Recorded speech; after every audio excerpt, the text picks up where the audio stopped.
possibility. What was the original hesitance, and why was now the time to pull the trigger? I don't know if there's ever an original hesitance. I'm not sure where that narrative came from, to be honest, Michael. I think this is something that you do your due diligence on. We're always doing our due diligence around the league. What players may be available, what players we would like to target, and so forth. And the timing was right. The timing was right for us. And fortunately, anytime you get an opportunity to acquire or try to acquire a player of this caliber, it's something you've got to look hard at. And that's certainly something we did. And the process sped up very, very rapidly and very quickly over the last sort of 48 hours. Malika Andrews, ESPN. Hey, Sean. When initially Kevin and Kyrie came to Brooklyn, there was this discussion about folding them into the Brooklyn Nets culture that had been built over years. And now the coach that helped build that is gone. Many of the players that helped build that are gone. Is it at a point where you guys are now looking to build a new culture, or are you looking at guys like Joe to be the standard bearers in that way to continue what you started? Yeah, hi, Malika. A great question. And to be quite frank, I don't think anybody has the exact answer to that. I think, as I've said before, your culture's got to be constantly evolving. The minute we are stagnant, or anybody for that matter, in any industry says, hey, our culture is what it is and it's fixed and it's done, I think that's going to be the demise, because other teams, other franchises, other industries will catch up to you. And I think for us, our goal ultimately is to put out a championship contender, and have some sustainable success. That's what we want to do. And hence that's what brought us to this opportunity now. And that's all the different building blocks along the way, and how your culture still continues to evolve, and how it has evolved over 5 years. What we set out for 5 years ago with our culture was that it was the buzzword. We want to build a culture. We want to build a culture. And I think that's still true to this day. We still want to build a culture. The players may look a little differently. Some of the staff looks a little different, and so forth. But we have multiple culture drivers here, and that's what we're constantly looking for. And they will hopefully take us to the next level of where this franchise needs to be and wants to be. Brian Lewis, New York Post. Hey, these trio of stars, two of them, some would contend, have been kind of high maintenance over the past week or so. I'm curious, how much of a challenge is that to get three outsized personalities meshing and defending? And then when you have a rookie coach, I guess, how much of an ask is that for Steve? Yeah, look, I think whenever you're meshing personalities, I think we've got to wait and see how this all fits on the floor and so forth. I think these guys have given us the right answers. They've said, hey, they want to play together. They can see this fitting. And I think they're at a time in their careers. I don't want to speak for each one of them, because I'll let them have their own voice and their own narrative around this. But I think they understand that there's without a doubt going to be some nights where one or two need to sacrifice for the other and so forth. But I think they're all looking for that common goal. We're all looking for that common goal, as I've said before, is to be the last team standing. And I think when you have a group that is willing to sacrifice and play hard, play together on the court, and they already have a relationship, a prior relationship to this. So I think that will help. We're not bringing guys in here that, the level of play that they are, that don't know each other from the past. So they have previous relationships will certainly help here. Bruce Beck, NBC New York. Sean, you have talked in the past about not marketing the future for the present. So what changed here? Again, I think it's a building step to where we are. And, it's a tough decision without a doubt. When you're sitting here saying, look, we're going to have to trade away X amount of picks and to be quite frank, give away players that I truly loved. Our franchise loved those guys. So there's a huge thank you to Karis and Jarrett and Rodion and Torian for everything they've done. And, the narrative has been that their fingerprints are all over this. It's been over this, this building, this franchise for as long as they've been here, and they'll continue to be part of our family. And, but again, we have to make these hard decisions. It's never easy. It certainly wasn't easy yesterday when I had to talk to these players at the end of the day. And I don't want to make light of that situation, that it's, well, we had to do this just to win a championship and so forth. There comes a lot of thought and a lot of process went into this, and a lot of collaboration through a variety of levels, from ownership to the coaching staff, front office. Everybody had a say in this, and we don't take light that we had to make some pretty tough decisions, without a doubt. Greg Logan, Newsday. Sean, in that same vein about the future, you inherited a situation where you were bankrupt in terms of draft picks, and now you've given up control of the next 7 years of first picks. Why did you feel that was worth it? And second of all, did the Dinwiddie injury impact your ability to hang on to some of those picks? Yeah, well, I would say this. We're not bankrupt right now, so there's still multiple ways to build. I think this group has shown some resilience in how to build, and we continue to build, and we will continue to build with or without the picks that we may or may not have now, and then we'll show resilience through all of this. I think it's very unfortunate, obviously, Spencer's injury.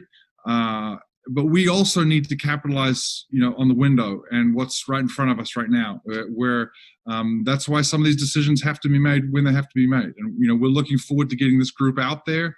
As far as Spencer's concerned, his rehab is progressing well, and we wish him obviously nothing but the best, and keeping a close eye on him, under our watchful eye for sure. Alex Schiffer, The Athletic. Hey, Sean. Steve had said throughout preseason camp how, he hadn't really gone heavy on installing an offense and spoke more on the defensive side with things. Do you think you guys are better equipped to kind of bring a caliber like James's player on, given that you don't have to reinvent the wheel and overhaul a system? The wheel was still being built, so to speak.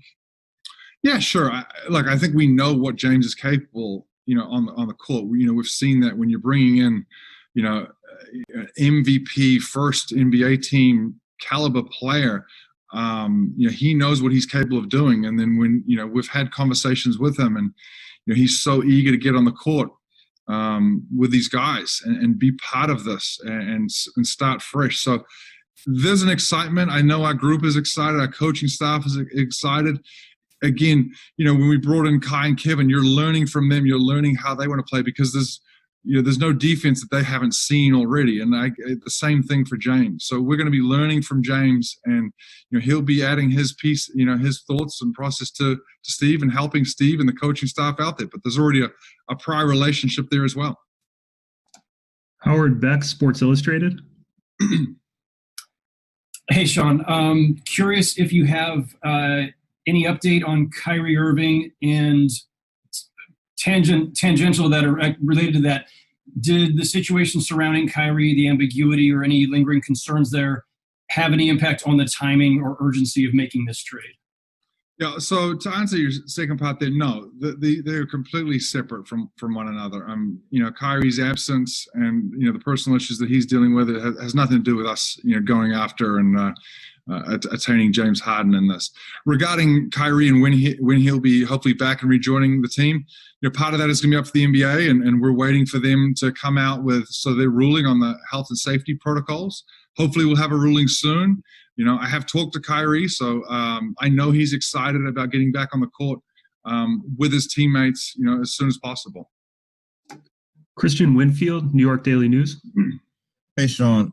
I'm just wondering if there was anything you were looking for in particular from the group that you had that you didn't see that maybe led you to pull this trade off, or kind of was this trade already something that was going to happen in your mind at the beginning of the season? It was only just a matter of time. And second, given everything that you gave up to get James Harden, would it be fair to characterize not making the finals or not winning the finals as a failure this season? Well, I don't want to get into what's a failure and what's not. I think everybody knows, what this team is positioned and capable of potentially doing. And, we've got to get everybody gelling, get everybody on the same page. And I don't know if that takes 2 games, 10 games, 20 games, whatever it is. But there's certainly the talent there.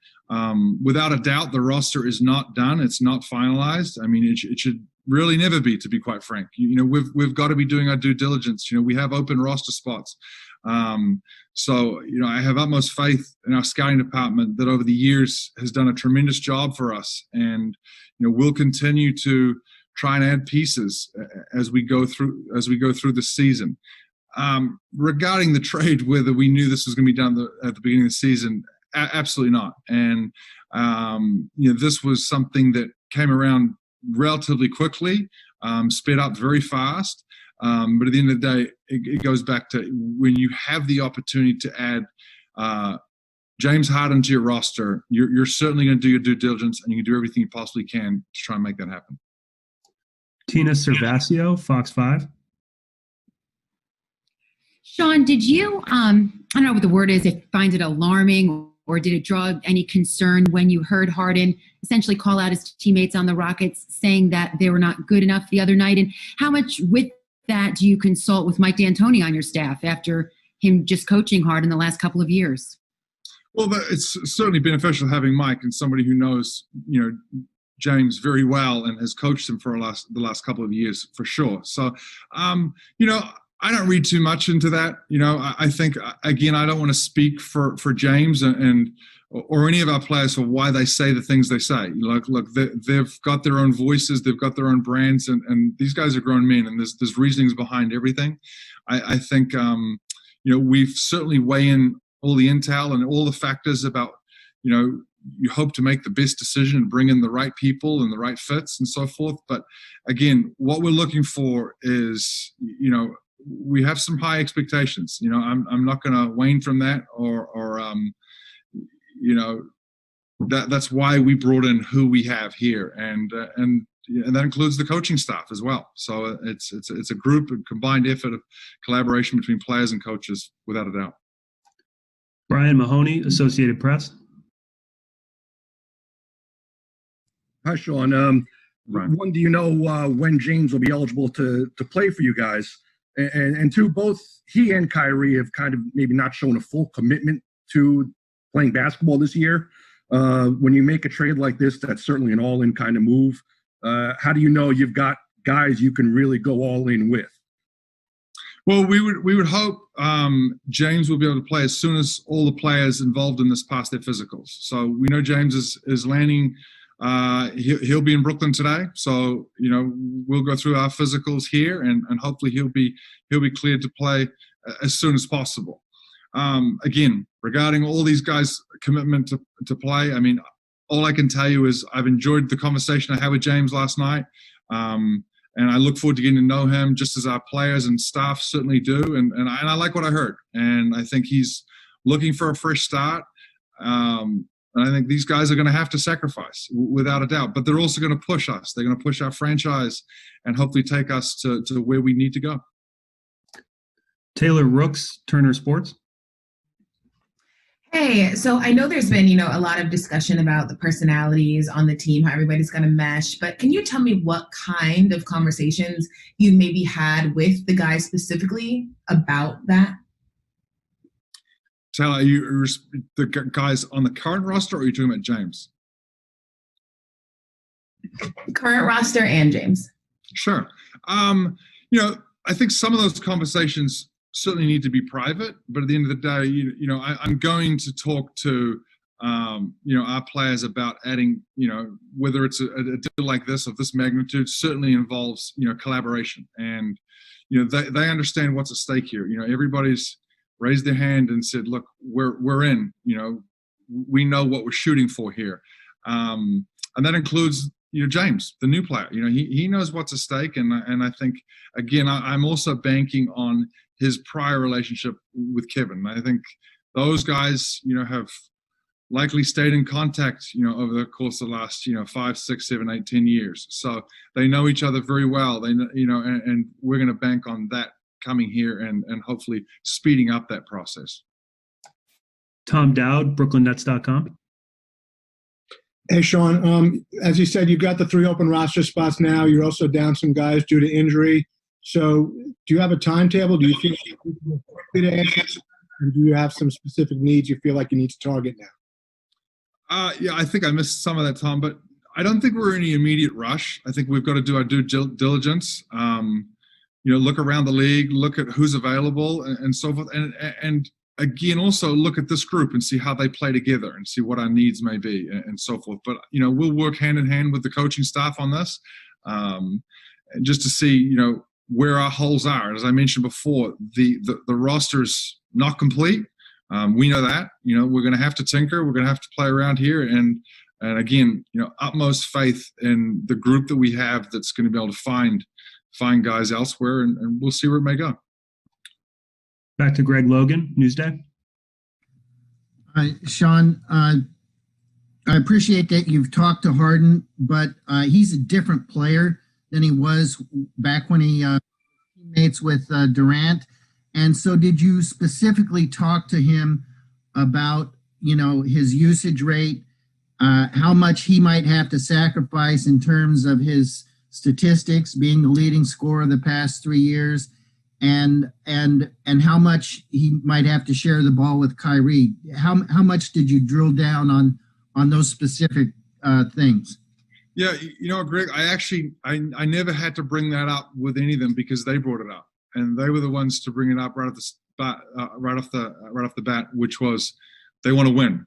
That's all I heard from James is I want to win. I'm all about winning, and I'll let him reiterate that when he does his media. But at the end of the day, that's what we need to hear, and that's the level of sacrifice that these guys know. And each one of these guys we know is capable of leading a team, being the star player on the team and so forth. And there'll be nights when each one has that opportunity, maybe two, maybe all three have that opportunity in any nights. Who knows? But there's another group of players. Let's not count out that that are going to be playing alongside these three. And I really like the group that's there and what they're bringing to the table too. So I certainly don't want to forget the pieces that are around. As you guys called it, the big three, because there's other pieces here that we will certainly be relying on, without a doubt. Malika Andrews, ESPN.